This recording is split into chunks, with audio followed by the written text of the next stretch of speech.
Hey guys, how's it going? It's Sean from Ridesharing101.com.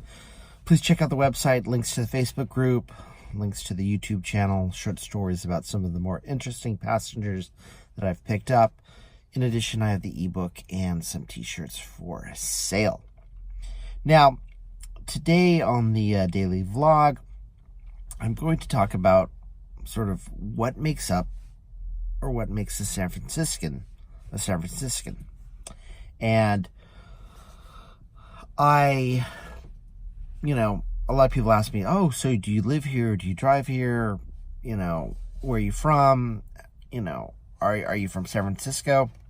And I've been from, or not from, but I was born a couple hours south in Pacific Grove, went to school up north in Chico, and I've been in San Francisco since 1992. So, although I'm not a native, basically, I'm a local. I've been here long enough where I'm a local. I'm not a recent transplant. It's not like I've been here for 5 years when I moved from, Michigan or Chicago or someplace like Kansas.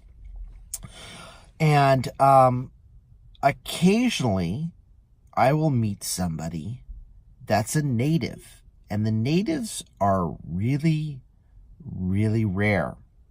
Because if you were born in San Francisco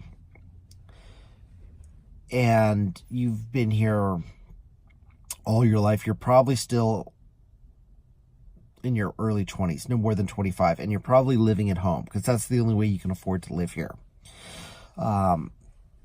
Unless you're, independently wealthy or your parents are supporting you financially. And I'd say that, San Francisco is 800,000 people, 10%, that'd be 80,000. 1%, that's 8,000. I would say less than 1% of the city, less than 8,000 people are natives. And I'd say it's probably more like 0.25%. Not too many native San Franciscans here at all. It's just a very transient city. People come here for 4, 5, 6 years, and then they move on. They either make all their money in tech and then they leave to go do something else, or they come, they get burnt out, and then they go back to somewhere else. So I'm kind of interested in what your definition of a local San Franciscan or a native San Franciscan is. Obviously, I've been here for 1908. That's 27 years. Pretty friggin' long time. Half my life I've lived in San Francisco, or in the Bay Area. And I can say I lived here pre.com when a 2-bedroom apartment in the Mission was $1,000 or less.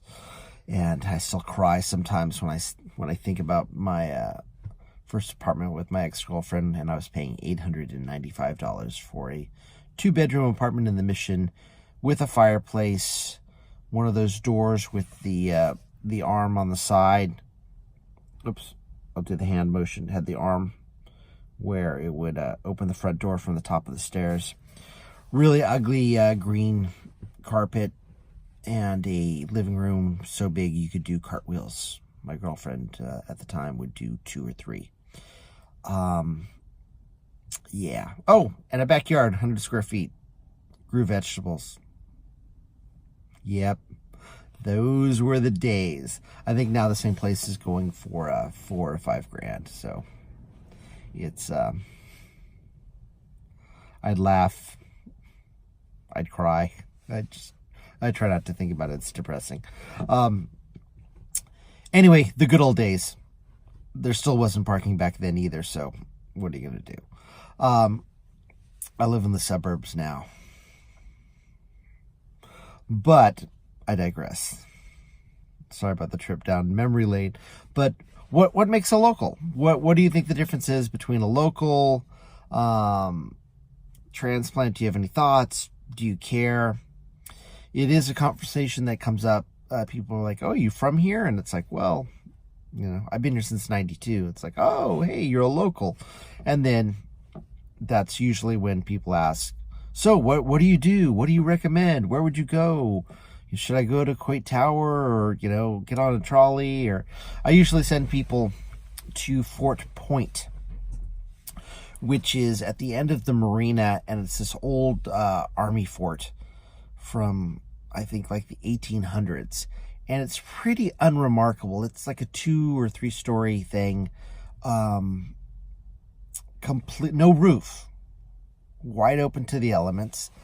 And it's a donation only, so it's you know, you can pay $1 or $2, or you can just like walk on in.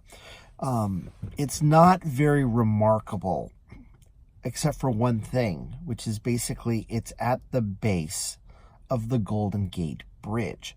So literally you can go up to the 2nd or 3rd, the top story, the stone catwalk, see the old cannons that are still there on top. And you can look up and see the underpinnings of the Golden Gate Bridge, which is pretty freaking awesome, because it's a side of the bridge that most people don't see unless they sail underneath it in the bay. So, you know, I recommend doing that because it's free. And you pass through the marina and the edge of the Presidio to get there. And, you know, I like architecture, and I like the Golden Gate Bridge because it's Art Deco, and that's my favorite style of architecture. So, you know, that's just me. So, what do you think? I've talked about architecture. I've talked about what makes a local or a native. Why don't you, you know, write in the comments your thoughts. Let me know what you like to do in the city, where you like to go, what you like to see, or what you like to recommend other people do. So I'd be interested in hearing what you guys have to say. All right, guys, that's it for the vlog. Thanks for watching, and, you know, we'll be back again tomorrow. Thanks. Bye.